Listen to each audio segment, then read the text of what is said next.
அனைத்து நண்பர்களுக்கு வணக்கம். இது உங்கள் காட்டுப்பக்கம் கலைஞர் சேனல். நம்ம இன்றைக்கி திருப்பதி வந்தோம். திருப்பதி வந்துட்டு ஏன்டா திருப்பதிக்கு வந்தோன்ற அளவுக்கு ஆயிடுச்சு. என்னாச்சுன்னா பயங்கர கூட்டம் திருப்பதியில். கிட்டத்தட்ட இப்போல்லாம் முன்ன மாதிரி இல்லை. பணம் யாருக்கு நிறைய கொடுக்குறாங்களோ அவங்களுக்கு தான் சாமி சீக்கிரமாக ஆசீர்வாதம் பண்ணுறாரு, அருள் கொடுக்குறாரு, காட்சி கொடுக்குறாரு. எல்லாமே காசு இல்லாமல் போகிறவங்களுக்கு 3 நாள் கூட ஆகிடுது. ஆக்சுவலாக இன்றைக்கி திருப்பதிக்கு குழந்தைக்கு பார்த்திங்கன்னா 10 மாதம் கூட ஆகலை. அதனால் என்னாச்சுன்னா டைரக்ட் என்ட்ரி கொடுத்தாங்க. டைரக்ட் என்ட்ரியுமே பார்த்திங்கன்னா 5 மணி நேரம்லேருந்து 6 மணி நேரம் ஆகிடுச்சு. இந்த ஃப்ரீயாக போகிறவங்களுக்கெல்லாம் 2 நாள்லேருந்து 3 நாள் கூட ஆகிடுது.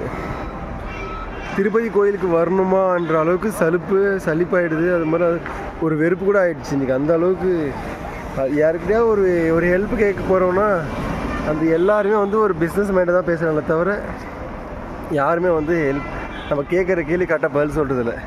நம்ம கேட்குறதே அவங்க ரொம்ப தொலைவாக இருக்கும், நான் ட்ராப் பண்ணுறேன் வாங்க எனக்கு இவ்வளோ அமௌண்ட் கொடுங்க, எல்லாம் அந்த மாதிரி தான் கேட்குறான் தவிர ஒரு ஹெல்ப் கூட யாரும் பண்ணல.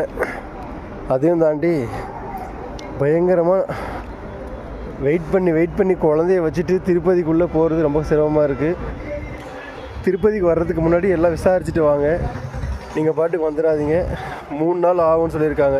அதுவும் அமௌண்ட் கட்டாமல் ஃப்ரீ தரிசனம் போகிறவங்களுக்கு 3 நாள் கூட ஆகும்னு சொல்கிறாங்க. அது என்னன்னு தெரியல. நிறைய பண வசதி இருக்கிறவங்களுக்கு விஐபி டிக்கெட்டில் 1 ஹவர்லேயே பார்க்குறாங்க, ½ அன் ஹவரில் சாமி பார்க்குறாங்க.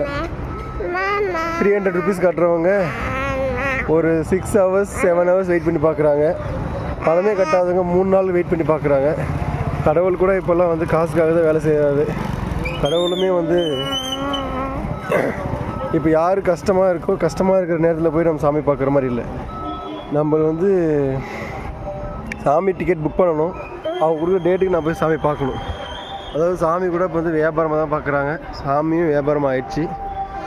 அதனால் திருப்பதி இந்த டைம் வந்ததில் மன திருப்தியே இல்லை. இனிமேல் வருமானமும் தெரியல. இது கடைசியாக கூட இருக்கலாம். உங்களுடைய அனுபவத்தையும் கொஞ்சம் யாராவது இருந்தால் கமெண்ட் பண்ணுங்கள். ரொம்ப கஷ்டமாக இருந்துச்சு இன்றைக்கி. அதனால தான் இந்த பதிவு போட்டிருக்கேன்.